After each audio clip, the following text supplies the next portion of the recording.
সবাইকে ফুলের শুভেচ্ছা। কেমন আছো তোমরা? আশা করি সবাই খুব ভালো রয়েছো। মুন টিউটোরিয়াল হোমের পক্ষ থেকে মাল্টিমিডিয়া ক্লাসে তোমাদের স্বাগত জানাই। আমরা প্রথমে দেখব শিক্ষক পরিচিতি, অর্থাৎ তোমাদের এই ক্লাসটি পরিচালনা করছি আমি Mohammad Wais Kuruni Mun, BSc honours MSc রসায়ন, সহকারী শিক্ষক, police line school and college, Bogura.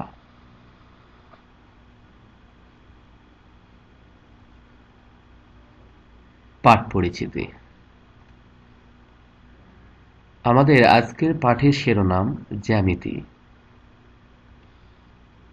শেখন ফল, অর্থাৎ আজকের এই ভিডিওটির মাধ্যমে যে সকল জিনিস সম্পর্কে আমরা শিখব তা হলো বিভিন্ন প্রকারের চতুর্ভুজ সম্পর্কে জেনে বলতে পারবে, বিভিন্ন প্রকার চতুর্ভুজের বৈশিষ্ট্য জেনে তাদেরকে আলাদা করতে পারবে এবং বিভিন্ন চতুর্ভুজের সংজ্ঞা সম্পর্কে আমি তোমাদের আজকে ধারণা দেওয়ার চেষ্টা করব।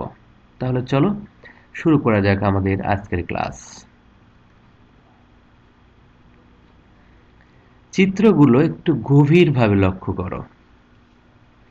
প্রতিটা চিত্রে যদি ভালোভাবে তুমি লক্ষ্য করতে পারো তাহলে আমরা জ্যামিতির কোন বিষয়টা নিয়ে আলোচনা করব এটি তুমি সহজেই বুঝতে পারবে। কারণ তোমরা জানো মাল্টিমিডিয়া ক্লাসে চিত্র দেখেই আমরা কোন বিষয় নিয়ে আলোচনা করব সেটি তোমার ধারণা করতে হয়। তাহলে চিত্রগুলো গভীরভাবে মনোযোগ দিয়ে আশা করি তোমরা সবাই দেখেছ। তাহলে এবার বলো আজ আমরা কি পড়ব? হ্যাঁ, নিশ্চয়ই মনে করেছো এবং বিষয়টি উপলব্ধি করেছো। তাহলে দেখো তোমার ধারণার সাথে আমাদের আজকের আলোচনার বিষয়টি মেলে কিনা। হ্যাঁ, আজ আমরা পড়ব চতুর্ভুজ। আশা করি তোমাদের সবার ধারণার সাথে কথাটি মিলেছে। এখানে আমরা চারটি রেখাংশ দেখতে পাচ্ছি। চারটি কি এখানে? রেখাংশ। এই চারটি রেখাকে যদি আমরা মিলিত করে একটি ক্ষেত্রকে আবদ্ধ করতে পারি তাহলে এটি কি উৎপন্ন হলো? আশা করি বুঝতে পেরেছ। হ্যাঁ, এটি উৎপন্ন হলো কি? একটি চতুর্ভুজ। তাহলে আমরা চতুর্ভুজের যদি সংজ্ঞা দিতে চাই তাহলে কি বলতে হবে? চারটি রেখা বা চারটি বাহু দ্বারা আবদ্ধ ক্ষেত্রকে বলা হয় চতুর্ভুজ। এটিও আমরা দেখতে পাচ্ছি চারটি বাহু দ্বারা একটি ক্ষেত্রকে আবদ্ধ করা হয়েছে, অতএব এটিও একটি কি? চতুর্ভুজ। তাহলে চতুর্ভুজের কয়টি বাহু থাকে? চারটি বাহু। এখানে ক খ গ ঘ একটি চতুর্ভুজ। এখানেও আমরা আরেকটি চতুর্ভুজ দেখতে পাচ্ছি ক খ গ ঘ। তবে বামের চতুর্ভুজ এবং ওপরের চতুর্ভুজ থেকে এই চতুর্ভুজের পার্থক্যটা কি ধরতে পেরেছ? হ্যাঁ, ওপরের চতুর্ভুজ এবং বামের চতুর্ভুজের শুধু চারটি বাহু ছিল, তাদের মধ্যে কোনো রেখা বা রেখাংশ বা কিছু ছিল না। কিন্তু এই চতুর্ভুজে আমরা অতিরিক্ত দুইটি রেখাংশ দেখতে পাচ্ছি। একটি হলো ক গ আর একটি হচ্ছে খ ঘ। হ্যাঁ, এই দুইটি রেখাংশকে আমরা কি বলবো? হ্যাঁ, ঠিক ধরেছ। এখানে ক গ এবং খ ঘ দুটি রেখাংশ হচ্ছে দুটি কর্ণ।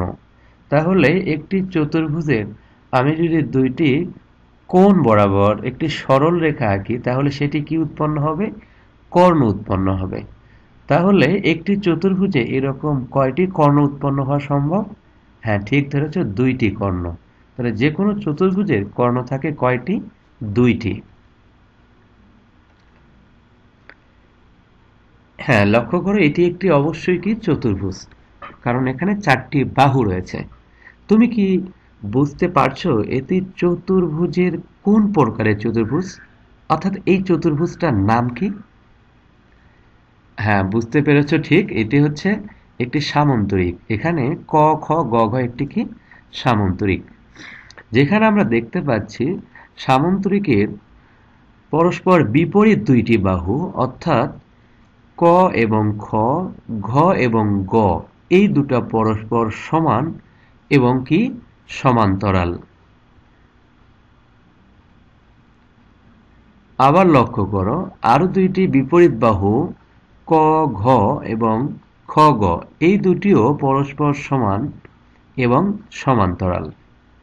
তাহলে আমি যদি সামান্তরিকের বৈশিষ্ট্য বলতে চাই যে সামান্তরিকের বিপরীত বাহুগুলো পরস্পর সমান এবং সমান্তরাল, তাহলে সামান্তরিকের কোণের দিকে, কোণের যদি লক্ষ্য করো তুমি, এখানে কোণ, এখানে কোণ, এখানে এখানে কোণ, সবগুলো কোণ কি তোমার কাছে সমান মনে হচ্ছে? না। এই যে বিপরীত যদি আমি কোণের দিকে একটু লক্ষ্য করি, ক কোণ এবং গ কোণ দেখবা পরস্পর সমান, ঘ কোণ এবং খ কোণও পরস্পর সমান। তাহলে সামান্তরিকের বিপরীত কোণগুলো পরস্পর সমান, কিন্তু এদের কোনো কোণটি 90 ডিগ্রি হওয়ার সম্ভাবনা আছে? না। অর্থাৎ তাহলে সামান্তরিকের বিপরীত কোণগুলো পরস্পর সমান, কখনোই চারটা কোণ পরস্পর সমান নয়। কি? বিপরীত কোণগুলো পরস্পর সমান, কিন্তু একটি কোণও কি কোণ নয়? সমকোণ নয়। এগুলোও হচ্ছে সামান্তরিকের বৈশিষ্ট্য। তাহলে আমি যদি এখন সামান্তরিকের সংজ্ঞা দিতে চাই সঠিকভাবে, তাহলে কি হবে? যে চতুর্ভুজের বিপরীত বাহুগুলো পরস্পর সমান ও সমান্তরাল কিন্তু একটি কোনো সমকোণ নয়, সেই চতুর্ভুজকে আমরা বলবো সামান্তরিক। নিশ্চয়ই ব্যাপারটি বুঝতে পেরেছ। এবার দেখো, আরেকটি চতুর্ভুজ আমি তোমাদের দেখানোর চেষ্টা করেছি। এখানে ক খ গ ঘ আরেকটি চতুর্ভুজ। এটির আকৃতি আগেরটার মতো কি মনে হচ্ছে? না, একটু ব্যতিক্রম মনে হচ্ছে। বলো তো এটি কি? হ্যাঁ, ঠিক ধরেছ, এখানে ক খ গ ঘ একটি রম্বস। যেখানে লক্ষ্য করো চারটি বাহু রয়েছে আমাদের, বা চারটি রেখাংশ রয়েছে, ক খ, খ গ, ঘ গ এবং ঘ ক। এই চারটি রেখা বা চারটি বাহুর দিকে লক্ষ্য করে দেখবে প্রতিটা বাহুই পরস্পর কি সমান, এবং বিপরীত কোণও পরস্পর সমান। কিন্তু এই যে বিপরীত কোণগুলো সমান, কিন্তু একটি কোণও সমকোণ নয়, বা চারটি কোণও পরস্পর সমান নয়। তাহলে চতুর্ভুজের ক্ষেত্রে আমরা দেখতে পাচ্ছি এই চতুর্ভুজের অর্থাৎ রম্বসের যে চারটি বাহুই পরস্পর সমান, কিন্তু এদের বিপরীত কোণও পরস্পর সমান, কিন্তু একটি কোণও সমকোণ নয়। তাহলে এখন যদি আমি রম্বসের সংজ্ঞা দিতে চাই, তাহলে কি হবে? যে চতুর্ভুজের চারটি বাহুই পরস্পর সমান কিন্তু একটি কোনো সমকোণ নয়, সেই চতুর্ভুজকে বলা হবে রম্বস। এবার আমরা আরেকটি চতুর্ভুজের দিকে লক্ষ্য করব। আগে যে দুইটি চতুর্ভুজ আমরা দেখিয়েছি, এটা কি সেই চতুর্ভুজের মতো মনে হচ্ছে? অবশ্যই না। তাহলে এই চতুর্ভুজটা কি হতে পারে? তোমরা একটু আইডিয়া করো। হ্যাঁ, ঠিক ধরেছ, এটি একটি আয়ত। আয়তের ক্ষেত্রে একটু লক্ষ্য করো, এখানে ক খ এবং গ ঘ দুইটি বাহু দেখো পরস্পর কি সমান, আবার খ গ এবং ক ঘ বাহু দুটিও পরস্পর সমান। ভালো করে লক্ষ্য করো, অর্থাৎ এই বাহু এবং এই বাহু পরস্পর সমান এবং অবশ্যই সমান্তরাল তো বটেই। এই বাহু অর্থাৎ খ গ এবং ঘ ক এই দুটি বাহুও পরস্পর সমান ও সমান্তরাল। তাহলে আয়তর মতোই আমরা ব্যাপারটা দেখতে পাচ্ছি যে এখানেও বিপরীত বাহুগুলো পরস্পর সমান ও সমান্তরাল। তাহলে সামান্তরিকের সাথে আয়তর পার্থক্য কি? তোমরা আগে দেখেছো সামান্তরিকের বিপরীত কোণগুলো সমান কিন্তু একটি কোণও সমকোণ নয়। কিন্তু আয়তর ক্ষেত্রে যদি লক্ষ্য করো, এখানে দেখবা এখানে চারটি কোণই পরস্পর কি সমান। দেখো, এই কোণ, এই কোণ, এই কোণ, এই কোণ, এখানে চারটি কোণই পরস্পর সমান, এবং এটাও নিশ্চয়ই বুঝতে পেরেছো, এবং প্রত্যেকটি কোণই সমকোণ। তাহলেই তুমি সামান্তরিক এবং আয়তের পার্থক্যটা ধরতে পারবে। যদি দেখো যে চতুর্ভুজের বিপরীত বাহুগুলো পরস্পর সমান কিন্তু একটি কোনো সমকোণ নয়, সেটি ছিল সামান্তরিক। কিন্তু যে চতুর্ভুজে আমরা দেখব যে বিপরীত বাহুগুলো পরস্পর সমান এবং প্রত্যেকটি কোণ সমকোণ, সেটাই হচ্ছে কি আয়ত। তাহলে কি হলো? আয়তের সংজ্ঞাটা যদি আমি একটু ভালো করে দিতে চাই, যে চতুর্ভুজের বিপরীত বাহুগুলো পরস্পর সমান এবং প্রত্যেকটি কোণ সমকোণ, সেই চতুর্ভুজকে বলা হবে আয়ত বা আয়তক্ষেত্র। তাহলে ব্যাপারটি নিশ্চয়ই বুঝতে পেরেছ। দেখো প্রত্যেকটি কোণে এখানে কি কোণ? সমকোণ। সমকোণ মানে কত ডিগ্রি কোণ? 90 ডিগ্রি কোণ। এখানে যদি আমি কর্ণ আঁকি, দেখো দুইটি কর্ণ আমরা এখানে আঁকছি, একটা হচ্ছে ক গ এবং আরেকটা হচ্ছে খ ঘ। এই দুটি কর্ণ কিন্তু পরস্পর কি সমান। তাহলে এখন নিশ্চয় আয়তের যে বৈশিষ্ট্যগুলো আছে তুমি যদি ভালোভাবে বোঝো তাহলে বৈশিষ্ট্যগুলো লিখতে পারবে। হ্যাঁ, আমি একটু রম্বস আঁকলাম, যদি রম্বসের কর্ণ আছে দেখো, আর কর্ণের মধ্যখানে একটা বিন্দু আমরা ম বিন্দু দেখানোর চেষ্টা করেছি। এখানে দুটি কর্ণ দেখো, একটি হচ্ছে ক গ এবং আরেকটি হচ্ছে খ ঘ। এই দুটি কর্ণ, আর মাঝের একটি বিন্দু আছে যেখানে আমরা ম একটি বিন্দু রয়েছে। ম বিন্দুতে প্রত্যেকটি কোণের পরিমাণ সমকোণ, অর্থাৎ এখানে যে চারটি কোণ দেখবা, একটা দুইটা তিনটা চারটা, এর প্রত্যেকটি কোণের মান কত ডিগ্রি? 90 ডিগ্রি। মানে প্রত্যেকটা কোণ এক একটি সমকোণ। তাহলে রম্বসের কর্ণদ্বয় তাদের ছেদবিন্দুতে সমকোণে সমদ্বিখণ্ডিত হয়েছে। অর্থাৎ এই ম বিন্দুতে এই যে দুইটি কর্ণ পরস্পর মিলিত হয়ে চারটা কোণ উৎপন্ন করেছে, যার প্রত্যেকটি কোণ কি আমাদের সমকোণ। আরেকটি চতুর্ভুজ দেখতে পাচ্ছ, তোমরা একটু আইডিয়া করো চতুর্ভুজটি কি হতে পারে। হ্যাঁ, ঠিক ধরেছ, এটি হচ্ছে একটি বর্গ। যেখানে দেখো বর্গের আমাদের চারটি বাহু রয়েছে। যদি লক্ষ্য করো দেখবে বর্গের চারটি বাহুই, অর্থাৎ এখানে যে চারটি বাহু তুমি দেখতে পাচ্ছ প্রত্যেকটা বাহুই পরস্পর সমান। রম্বসের ক্ষেত্রেও চারটি বাহুই সমান ছিল। তাহলে এখানে পার্থক্য কোন জায়গায়? রম্বসে তোমরা দেখেছিলে ওর বিপরীত কোণগুলো সমান, কিন্তু যেখানে একটি কোনো সমকোণ ছিল না। কিন্তু এখানে যদি আমি লক্ষ্য করি, এখানে দেখব যে এখানে চারটি কোণই পরস্পর সমান এবং প্রত্যেকটি কোণ এক একটি সমকোণ। তাহলেই তুমি পার্থক্যটা অবশ্যই ধরতে পারবে। যেখানে প্রত্যেকটা বাহুই সমান এবং বিপরীত বাহুগুলো পরস্পর সমান্তরালে রয়েছে এবং প্রত্যেকটি কোণ কি কোণ? সমকোণ। তাহলে যদি আমি এখন বর্গের সংজ্ঞা দিতে চাই তাহলে হবে কি, যে চতুর্ভুজের প্রত্যেকটি বাহুই পরস্পর সমান এবং প্রত্যেকটি কোণ সমকোণ, সেই চতুর্ভুজকেই বলা হবে বর্গ বা বর্গক্ষেত্র।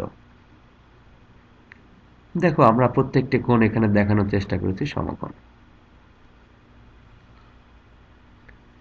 এবার তোমাদের থেকে আমি একটু কাজ নিতে চাই। দাগ টেনে টেনে তুমি আমাদের লেখাগুলোর সাথে মিলাও।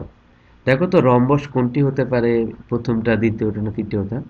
বর্গ কোনটি হতে পারে, সামান্তরিক কোনটি হতে পারে? এতক্ষণ যদি আমার ক্লাসটি মনোযোগ দিয়ে তুমি দেখে থাকো তাহলে অবশ্যই দাগ টেনে এগুলোকে মিলাতে পারবে। তাহলে চলো আমরা একটু মিলিয়ে দেখি। হ্যাঁ, নিচেরটা আমরা দেখতে পাচ্ছি কি রম্বস,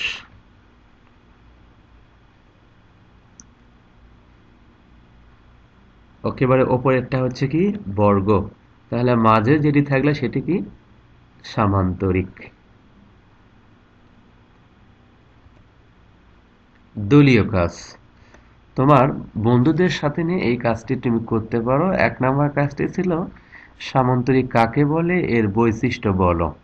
আমরা পূর্বেই সামান্তরিক নিয়ে আলোচনা করেছি, তারপরে তোমাদের সুবিধার্থে আর একবার বলতে পারি। সেটি হলো যে চতুর্ভুজের বিপরীত বাহুগুলো পরস্পর সমান ও সমান্তরাল কিন্তু একটি কোনো সমকোণ নয়, তাকে সামান্তরিক বলে। এর বৈশিষ্ট্যগুলো হচ্ছে সামান্তরিকের বিপরীত বাহুগুলো পরস্পর সমান, এর একটি কোনো সমকোণ নয়, এদের বিপরীত কোণগুলো পরস্পর সমান এবং সামান্তরিকের ক্ষেত্রে যদি আমি বলে থাকি এদের দুটি কর্ণ হবে, সেই দুটি কর্ণ পরস্পর কি হবে? সমান হবে। এবার আমরা দেখব বর্গ কাকে বলে, এর বৈশিষ্ট্য কি কি। আশা করি তোমরা ক্লাসটিতে সব জেনেছো। তারপরে মনে করে দেওয়ার জন্য আরেকটি বার আমি তোমাদের জানিয়ে দিতে চাই, বর্গ হলো যে চতুর্ভুজের প্রত্যেকটি বাহুই পরস্পর সমান ও প্রত্যেকটি কোণ সমকোণ, তাকে বলা হয় বর্গ। বর্গের বৈশিষ্ট্য কি? এর 4টি বাহুই পরস্পর সমান। 2 নাম্বার, এর প্রত্যেকটি কোণ সমকোণ। 3 নাম্বার, আহ, এদের যে দুটি কর্ণ আছে এই কর্ণ দুটিও পরস্পর কি সমান।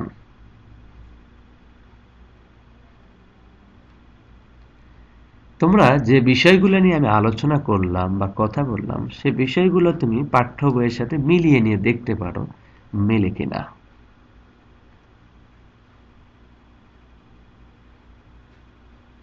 বাড়ির কাজ, হ্যাঁ ঠিক ধরেছ। আমরা এতক্ষণ তোমাদের সাথে বিভিন্ন বিষয় নিয়ে আলোচনা করেছি। এখন আমরা একটি বাড়ির কাজ দিব, অর্থাৎ আমাদের ক্লাসের পরে কিছু কাজ দিব যেটি তুমি নিজে বাসায় করার চেষ্টা করবে। করার পর সেটি তোমার শ্রেণীকক্ষে তোমাদের গণিতের টিচারকে দেখাতে পারো, অথবা তোমার বাড়ির তোমার আব্বু আম্মু অথবা বড় ভাই বোন থাকলে তাদেরকেও দেখে মিলিয়ে নিতে পারো ব্যাপারগুলো তুমি ঠিক করতে পেরেছো কিনা। বাড়ির কাজ হলো আয়ত ও রম্বসের বৈশিষ্ট্য লেখো। অবশ্যই প্রথমে তুমি একটি আয়ত এবং একটি রম্বস আঁকবে। আঁকার পর সেগুলোর বৈশিষ্ট্য লিখে তোমার শ্রেণী শিক্ষক বা সাবজেক্ট টিচার অথবা বাড়িতে বড় ভাই বোন অথবা বাবা মাকে বিষয়টি দেখাবে। ধন্যবাদ। কেমন লাগলো আমাদের ক্লাসগুলো? যদি ভালো লাগে তাহলে অবশ্যই আমাদের চ্যানেলটি সাবস্ক্রাইব করবেন, প্রয়োজনে কমেন্ট করবেন, লাইক দিবেন এবং বেশি বেশি শেয়ার করবেন। ধন্যবাদ। আল্লাহ হাফেজ।